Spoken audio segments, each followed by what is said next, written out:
Ya a los 3 meses usted va a ser la dueña ahí de la contabilidad y del proceso ahí en, ¿cómo era en Lanco.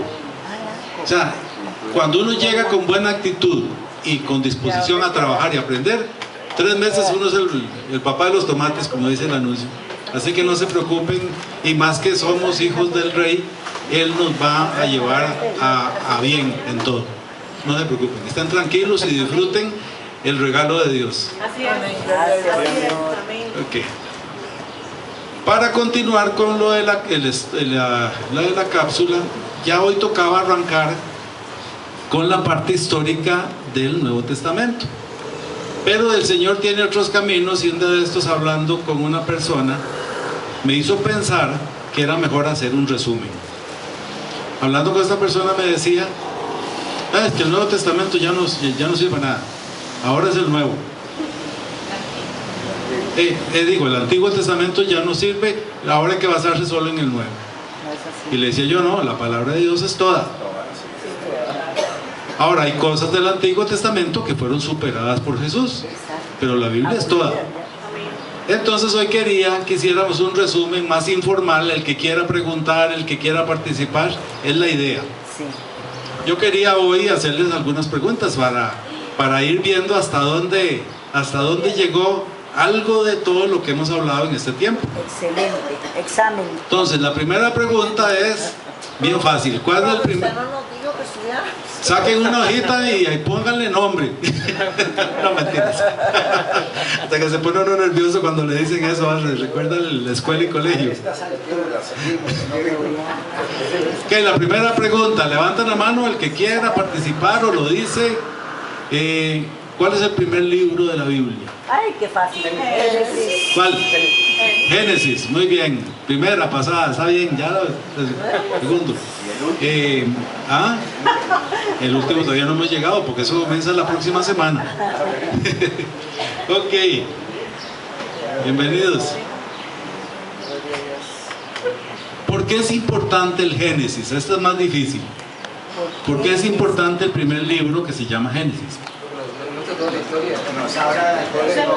Porque nos habla de la creación. La historia de la formación del pueblo de Israel y cómo Dios tuvo que tratar con ellos. Ok, Génesis es importante porque nos habla de la creación, dice don Carlos. Pero además, cuando se habla de la creación, ¿qué implica? La creación implica que hubo un creador, exactamente. Génesis ha sido muy atacado por la pseudociencia. Las universidades tradicionales siempre dicen, Génesis es una fábula, eso no pasó nunca. Y entonces nosotros venimos con la evolución. Fue muy largo. Dice que algunos vienen de un mono. Yo tengo todavía mis dudas. Como le decía yo a mis estudiantes, tal vez su abuelo fue un mono, pero el mío no.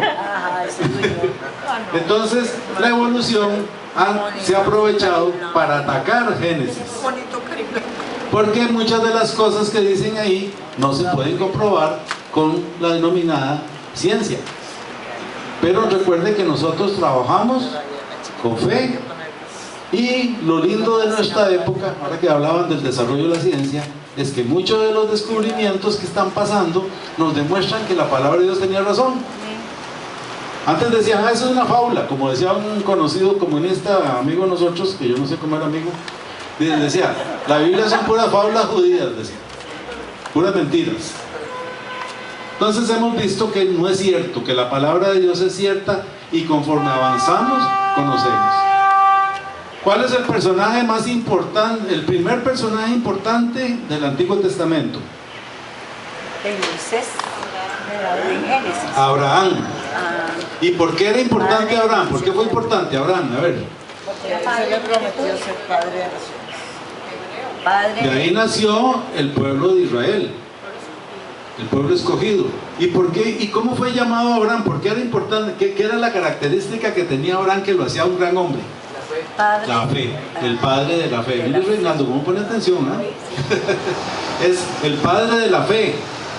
Porque imagínense, Dios le dice, deje su tierra y váyase para allá, arriesgar todo, dejar todo, pero él se fue por fe y obediencia. sin saber a dónde iba. Bueno, obediencia media, ¿verdad? ¿Ah? Sobrino. ¿Perdón? Obediencia media porque me llevó sobrino. Ah, se llevó al sobrino, sí, para que le ayudara. Ok, de Abraham, recuerden lo de Abraham, él se va y pasa toda la historia de Lot, Sodoma y todo ese tipo de cosas. Pero viene después de Abraham, nace su hijo y de ahí comienza a originarse todo el pueblo de Israel. ¿Cuál fue el segundo personaje que aparece en Éxodo, que es considerado para los judíos el más importante de todos? Moisés. ¿Quién? Moisés, exactamente. Moisés fue el personaje más importante para el pueblo judío. Sin embargo, lo que quería comentarles es que tanto Moisés como Abraham eran hombres con defectos. Porque a veces cuando uno ve, ay, qué carga Moisés, qué carga Abraham, pero no, metían la pata, hacían unas cosas que yo le digo a veces a mi esposa, mira, ¿cómo puede ser que Abraham, no sé si ustedes saben, Abraham negó que Sara era la esposa por miedo a morirse para que se la llevara el faraón? Uy, digo, ¿qué es esa cosa? Dijo que era hermana. De una verdad media. De una verdad media, sí. Entonces, ¿qué pasa? Yo le decía a mi esposa, ¿cómo puede ser un hombre como Abraham que hiciera una cosa así? Usted no dice que Miriam es tu hermana. No, es prima. Después se metió con Agar, la empleada.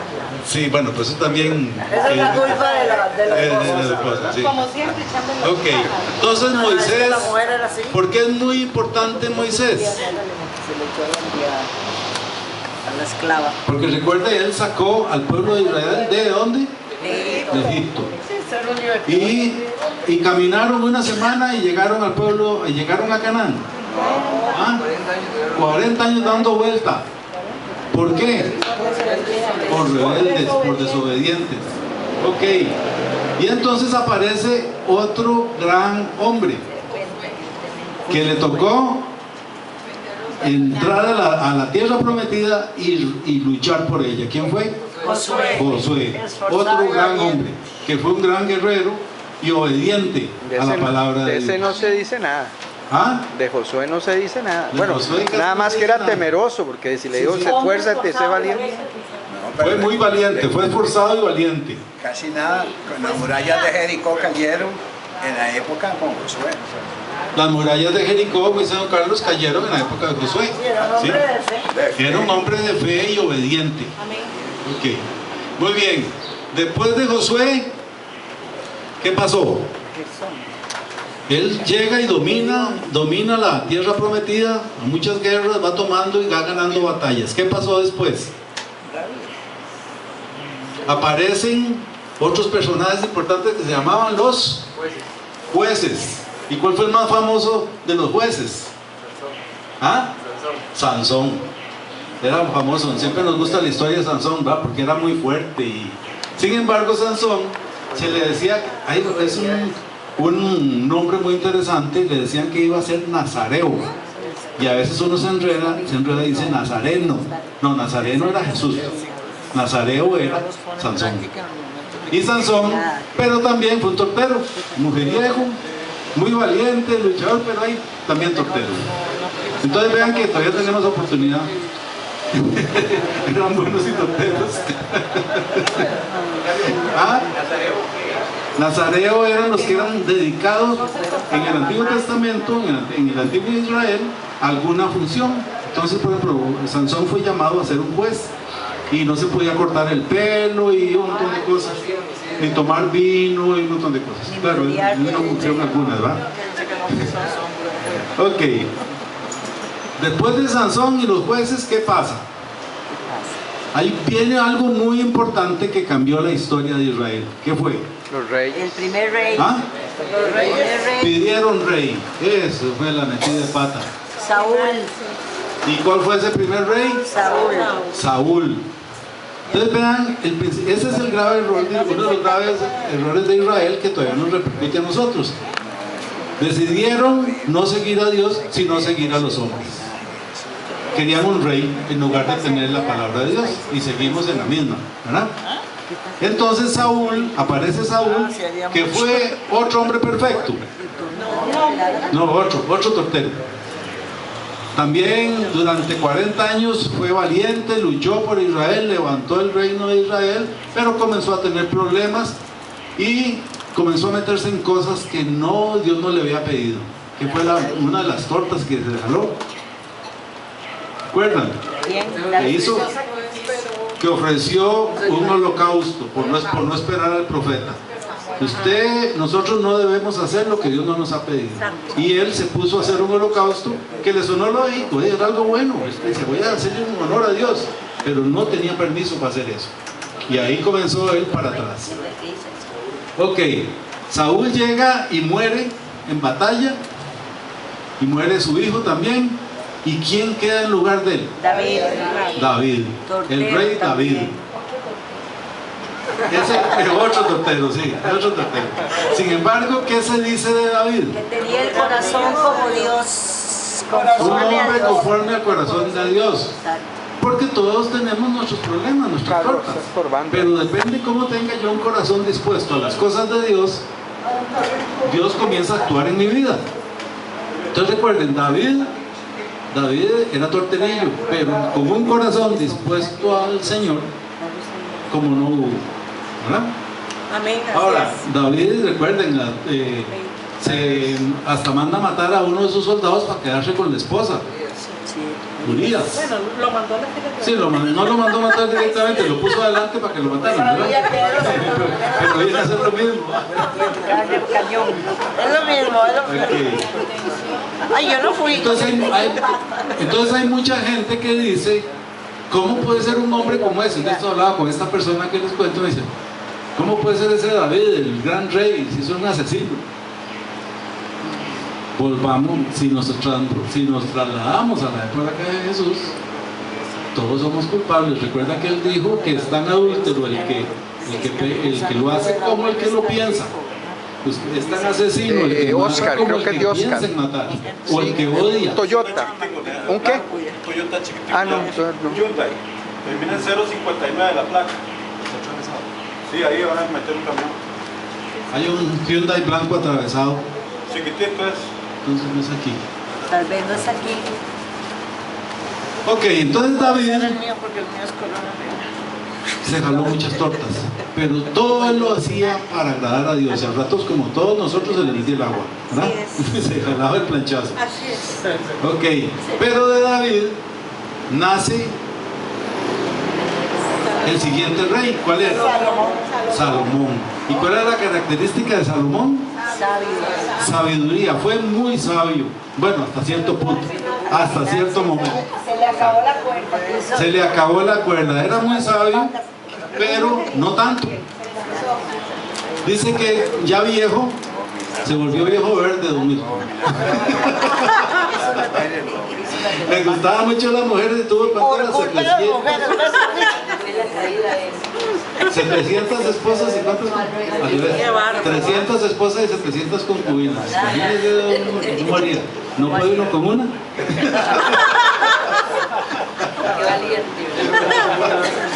Entonces, Salomón, el problema fue, comenzó, su corazón fue atraído para agradar a esas mujeres, comenzó a construir altares a demonios, altares paganos, a dioses que no eran Jehová. Y a partir de ahí, ¿cuál es el castigo que viene de ahí? Se pierde el reino que David había construido y que le entregó a Salomón, que era el reino de Israel completo. Queda dividido. Queda dividido. Ok, ahí viene otra pregunta. ¿Cuántas partes? ¿En 5? En 2. En 2. ¿Cuáles son estas dos partes? El reino del norte y el reino del sur. Judá. El reino del norte y el reino del sur. ¿Cómo se llamaba el reino del norte, don Milton? A ver. Samaria. No diga que Heredia. El reino del norte, ¿cómo se llamaba? Israel. ¿Y el reino del sur? Judá o Judea. Ok. ¿Cómo estaba formado el reino del norte? Estaba Por 10 tribus. ¿Y la del sur? 2 tribus. Por 2. Ok. Entonces se dividen y comienzan a nombrar reyes. A cada rato se moría uno o lo mataban y venía el otro y venía el otro. Y todos esos reyes fueron de acuerdo con la voluntad de Dios. No. No, esos eran peores. Era más lo malo que hacían que lo bueno. Y hubo algunos que nunca hicieron nada bueno. Y ellos hacían lo malo y nadie les decía nada. Los profetas les avisaban, les decían, no hagan esto, busquen a Jehová, vuelvan acá. Y los profetas les decían todo lo que tenían que hacer para volver otra vez a los caminos del Señor. ¿Y lo hicieron? No. No. No. Solo uno que otro fue más o menos bueno en el reino de Judá, el sur. Pero en el norte eran, como le digo yo a mis sobrinos, puros demócratas. No servían para nada. ¿Ah? En estos momentos. De don Carlos Luis. Recuerden que después cuando viene Jesús, se acaban los profetas así como Malaquías y como Isaías y como Jeremías, pero nos deja el don de profecía. Hay gente que tiene don de profecía, ¿sí? Es un don del Espíritu Santo. Ah, no, como uno solo famoso así, no, yo no sepa, no, que yo sepa, no. Ya todos tenemos el Espíritu Santo y usted puede ser profeta y yo puedo ser profeta. Depende de si el Señor me da el don o yo se lo pido también. Hay gente que lo pide y lo recibe, ¿verdad? Ok. ¿Ya cuánto estamos? Ya pasados, Ya los 15 pasados, los mismos. ok. Bien. ¿Sí, don Listo?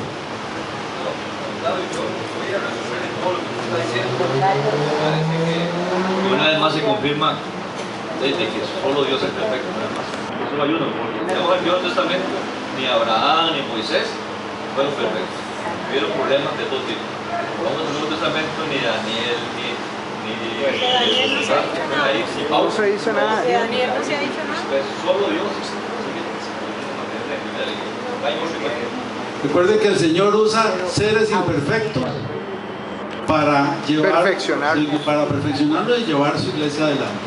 Ok, esto es parte de lo que quería que recordáramos. Podemos hablar un poquito más la próxima, porque todo esto es la base para la llegada de Jesús.